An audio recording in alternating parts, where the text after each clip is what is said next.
ফাঁকা বাড়ি পেয়ে দুঃসাহসিক চুরির ঘটনাটি ঘটেছে ফুলবাড়ি ২ নম্বর গ্রাম পঞ্চায়েতের রাজীবনগর এলাকায়।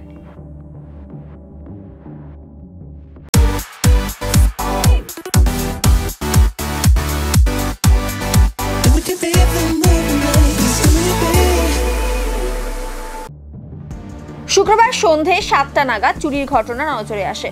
ফুলবাড়ির রাজীবনগরে ওই বাড়িতে থাকতেন শিবানী দাস ও তার ছেলে সুদীপ দাস। কয়েকদিন আগে শিবানী দেবী তার আত্মীয়ের বাড়িতে বেড়াতে যান। বাড়িতে একাই থাকতেন সুদীপ। প্রতিদিনের মতো শুক্রবার সকালেও ঘরে তালা দিয়ে শিলিগুড়িতে কাজে বেরিয়ে যান তিনি। এরপর সন্ধে বাড়িতে এসে দেখেন ঘরের তালা ভাঙা অবস্থায় রয়েছে ও ঘরের জিনিসপত্র ছড়িয়ে ছিটিয়ে রয়েছে। চুরি গিয়েছে নগদ টাকা সহ সোনার চেন ও আংটি। এ বিষয়ে সুদীপ দাস জানান, গতকাল সন্ধ্যায় বাড়ি এসে দেখি চুরির ঘটনা ঘটেছে। ঘরের আলমারি থেকে ৩৫,০০০ টাকা, একটি সোনার চেন ও আংটি চুরি হয়েছে।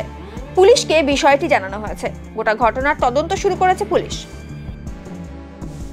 বাড়িতে আজকে আমি সকালে অফিসে গিয়েছিলাম, তো এখন এসে দেখছি যে ঘরের গেট ভাঙা, তালা ভাঙা। তো দেখলাম যে আলমারি খোলা, আলমারির থেকে সমস্ত জিনিস সরানো ছিটানো, সব ঘরের সব কিছু ছিটানো, এবং আলমারিতে যে আমার টাকা ছিল সে টাকাও নেই, ৩৫,০০০ টাকার মতো ক্যাশ ছিল ওটাও নেই, একটা সোনার চেন ছিল সেটাও নেই, একটা আংটি ছিল ওটাও নেই, সব সোনারই ছিল। জিনিসটা তো মোটামুটি দুটো মিলে মোটামুটি আড়াই লাখ টাকার মতো হবে। না, বাড়িতে কেউ নেই, মা গিয়েছে দিদা বাড়ি, আমি তো সকালে উঠে কাজে চলে যাই। আমার অ্যাকচুয়ালি মার্কেট ভিজিট থাকে, তো আমি কোনোদিন সকালবেলাও বেরোই ৮টা, এরকমই হয়। আমি ৭টার দিকে আসলাম বাড়িতে, এসে দেখি এই অবস্থা। তারপরে সবাইকে বললাম, পুলিশকেও ফোন করছিলাম, পুলিশও আসছিল, এসে দেখে গেল সব কিছু।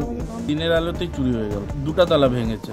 এখন তো সেটা তো আমার এসে স্টোরি রাখছে, কারণ ওটা তো ওখানে মদের বোতল তো রাখার জায়গা না, আলমারির ভিতরে, লকারের ভিতরে।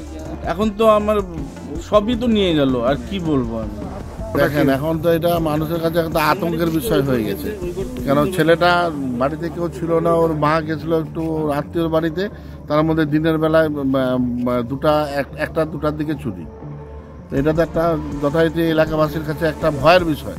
আমরা পুলিশ এসেছিল, পুলিশের সঙ্গে সমস্ত কথাবার্তা হলো।